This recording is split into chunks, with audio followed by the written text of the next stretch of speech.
السلام علیکم ګرانو دوستانو، نن به زه تاسو ته د کرکټ په هکله باندې یو څو تازه او ډېر مهم خبرونه درکړم. چې خاص کر زه به تاسو ته 11 لوبغاړي وښیم کوم به چې نیوزیلینډ سره په دغه نړیوال جام کپ مهمه لوبه کې د افغانستان لپاره لوبیږي. د نه علاوه به زه تاسو ته د حضرت الله زازي په هکله باندې یو خبر درکړم چې حضرت الله زازي بیا ولې په غوسه سوی ده، او د نه علاوه به زه تاسو ته پاکستان سوپر لیګ نوم یو تازه خبر درکړم. نو مهم معلومات در سره شریکوم. ویډیو تر اخره پورې وګورئ، په هر څه به تاسو پوهیږئ.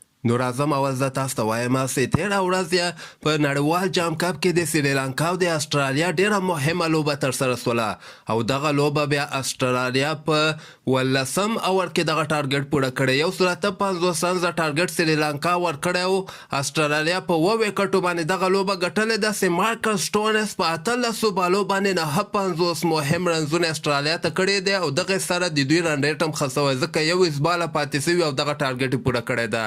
د چهارشنبې په ورځ باندې یعنې 26 اکتوبر باندې نړیوال جام کپ کې دوه ډېرې زبردسته لوبې ترسره کیدونکي دي. سهار ټایم کې 8:30 بجې چې کومه لوبه ترسره کیږي، انګلند آیلینډ سره لوبیږي، او غرمې ټایم کې 12:30 بجې به که خیر افغانستان نیوزیلینډ سره لوبیږي. د دغه لوبې په هکله باندې محمد نبي بیا دغسې ویلي دي چې موږ پوره تیار یو چې نیوزیلینډ ته په دغه مهمه لوبه کې ماتې ورکړو، بلکې د موږ کمزوره نقطه چې بیټینګ ده په هغه باندې هلکانو کارونه کړي دي، او موږ پوره ډاډه یو چې کومه لوبه موږ انګلند سره کړې وله هغې نه به ښه لوبه موږ نیوزیلینډ سره ترسره کړو.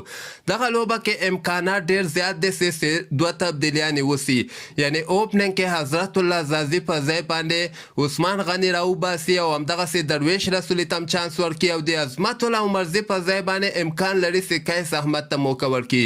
بقایه به هماغه 11 لوبغاړي د افغانستان لپاره لوبه ترسره کوي کوم چې انګلند سره لوبېدلي ول. کین ویلینسن هم بیا د دغه لوبې په هکله باندې داسې ویلي چې د افغانستان ټیم کولی شي یعنې دومره اسانه یې نه اخلو، ځکه دوی سره ورلډ کلاس سپینران دي چې هر یو ټیم دوی را ایسارولی شي.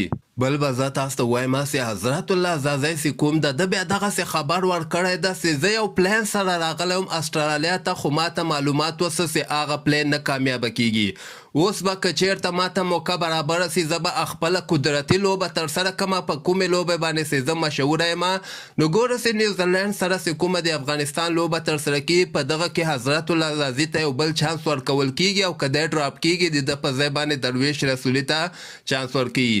او د نه علاوه به زه تاسو ته د پاکستان سوپر لیګ په هکله باندې یو خبر درکړم چې د پاکستان سوپر لیګ بولي خو که خیر دغه بله نومبر میاشته کې ترسره کیدونکې ده، خو دغه ټیمونو خپله داخلي لوبغاړي چې کوم دي د هغه لیست اعلان کړی ده.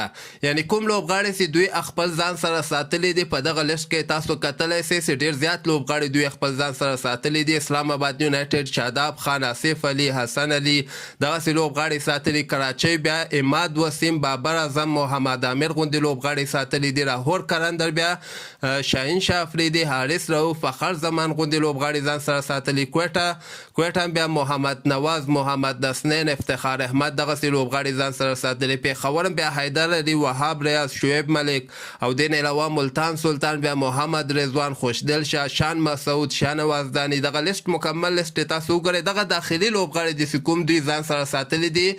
که خیر سبا یا بله ورځ پورې به خارجي لوبغاړي دوی اعلان کړي کوم چې دوی خپل ځان سره ساتي. یعنې دغلته که تاسو وګورئ اسلام آباد ګوره چې ګوربز ځان سره ساتي، او که نه ساتي، او لاهور قلندر به اتمن رشید خان خپل ځان سره ساتي. نو همدغسې تازه خبرو لپاره تاسو دغه چینل هم در سره سبسکرایب کولی شئ.